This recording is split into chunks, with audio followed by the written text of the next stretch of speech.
Hey, I'm John Cannell, and today on Preppy Kitchen, I'm giving you all my tips and tricks to making the best fresh pasta dough. So let's get started.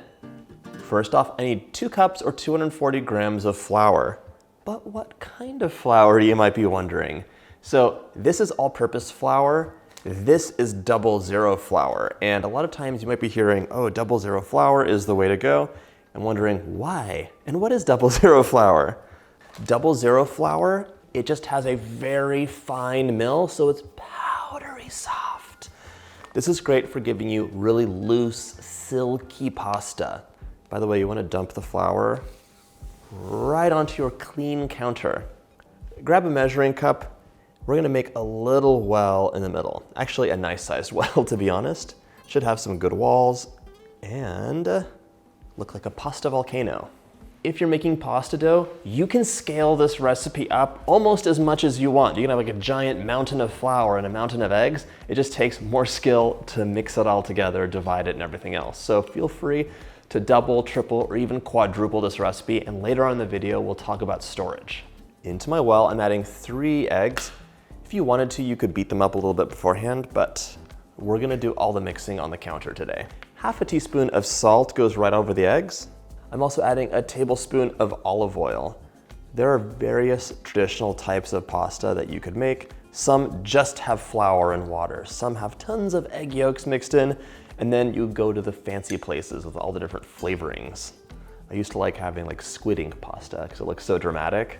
Now we're gonna do the fun part, and this is where it could get messy. You really should have a nice well in the middle of your flour mound.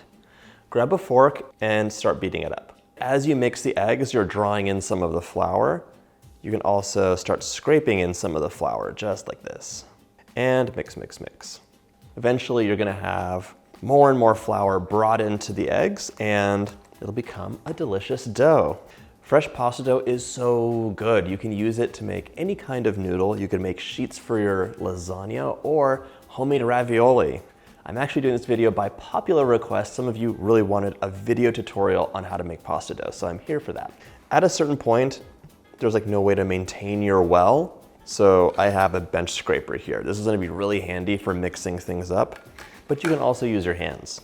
Now, even though my well is destroyed, the dough is so thick it's not oozing out. And at this point, I'm gonna switch to my bench scraper. So fold it in, just like that.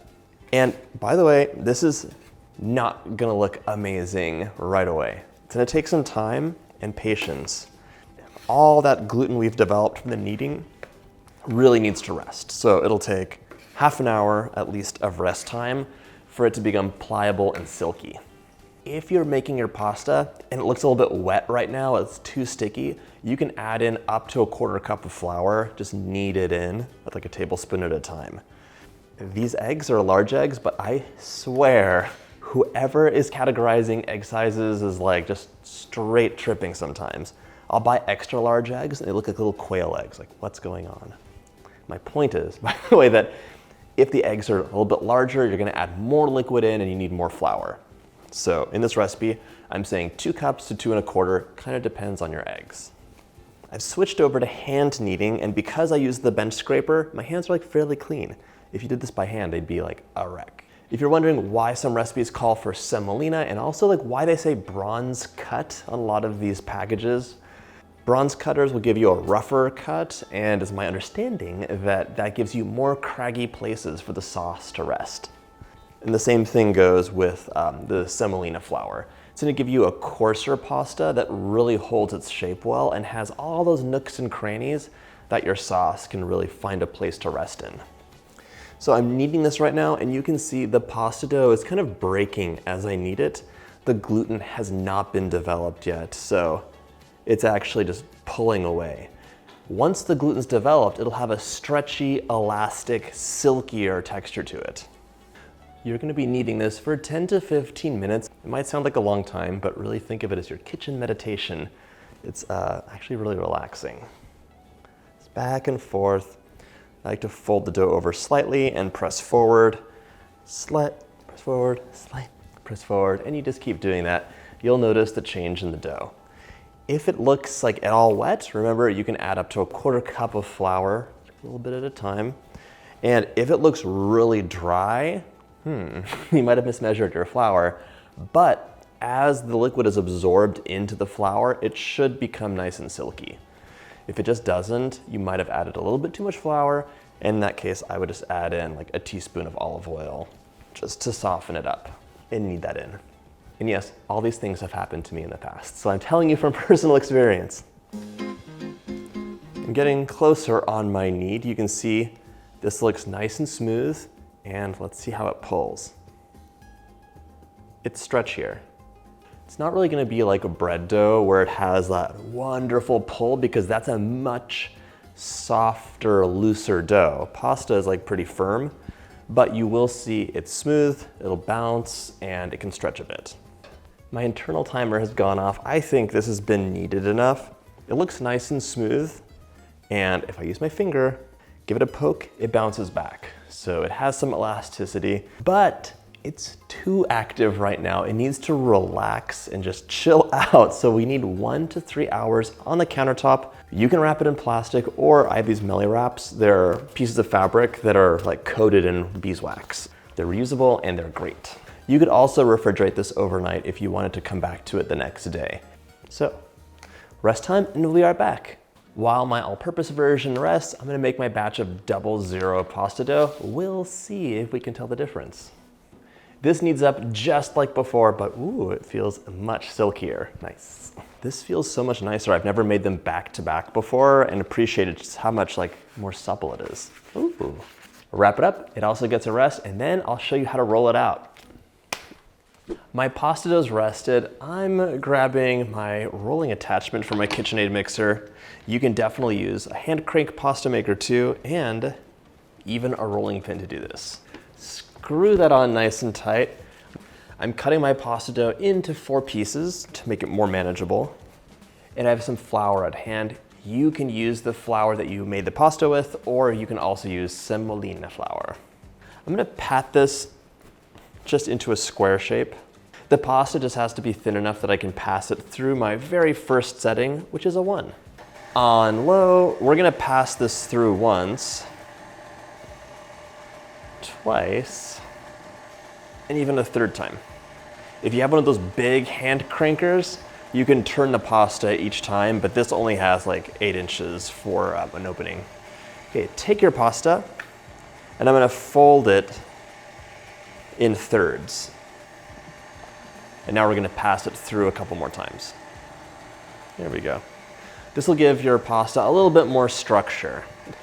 Folding is a bit of an optional step though. I've definitely made pasta with no folds. It turns out just fine.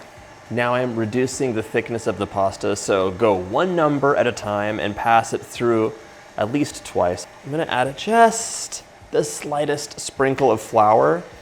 It's really minimal, and just so nothing catches in the rollers. If it starts catching, or if you turn the dial too far and you jump a few numbers, it's gonna have like these stretch marks and just not be as silky and supple as you see right here. And it's also important to support your pasta evenly. So don't pull at it from one point. Give it the support of the back of your hand, and don't tug at it, just let it go through. And at this point, when you get to number 6, 7, and 8, you do not want any wrinkles. So if your pasta starts wrinkling, don't let it do that. If this feels unmanageable and super long, it's because it is. It doesn't have to be this long. You can cut it into lengths of your choosing. It's however long you want your pasta to be. I got to number 7. That's a great thickness for your pasta, so you can stop there. If you want it ultra thin, go to the last setting, number 8. Okay, just like that, your pasta's done.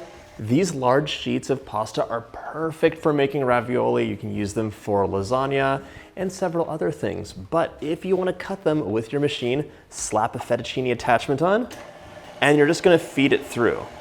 It's a good idea to add some flour to both sides so you can be sure that nothing sticks. But I have to tell you, this is so satisfying to watch. It's like my favorite part. Perfect pasta noodles ready to cook. But if you don't have a pasta roller, grab a rolling pin, a little bit of flour for your counter, and just get to work. It's as easy as rolling any dough out. And actually, pasta dough is pretty forgiving because it's a little bit more dense than your normal dough. This time I am not gonna be doing the envelope method. What you do want to see is a floured surface on both sides so nothing sticks, because the pasta has to be able to move as you spread it. And I'm not cheating per se, but I am using the 00 pasta dough because it is noticeably silkier and looser, so it really rolls out easily. So if you don't have a pasta machine, but you want to make some pasta at home, 00 flour is gonna make it a little bit easier. I'm gonna show you how to cut the pasta, but I'm not cutting on my marble countertops. They're too delicate. So a little bit more flour and fold this over. So flour as you go. You can cut your pasta to any width you'd like. I'm gonna go for a slightly thicker noodle, just give it a cut. One thing I will say, it's important to unfold your pasta. Don't leave it all crinkled up because it will dry and kind of like stick together. If you're making pasta, chances are you're not gonna cook it all right now, or you might. But if you don't want to, you can freeze this for later. That's why we're gonna form a pasta nest. So we're gonna take some fingers and just twirl it into a nest.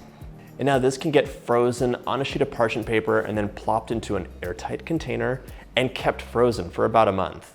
Then just put it right into your boiling water and cook from frozen. Just for fun, I wanted to see if I could make a penne type pasta. None of us have an extruder at home, but some of you might have a gnocchi block.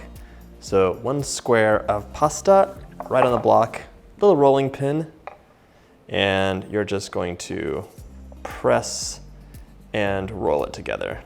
And it forms a penne-like tube of pasta. This is a little bit large, but it's kind of up to you.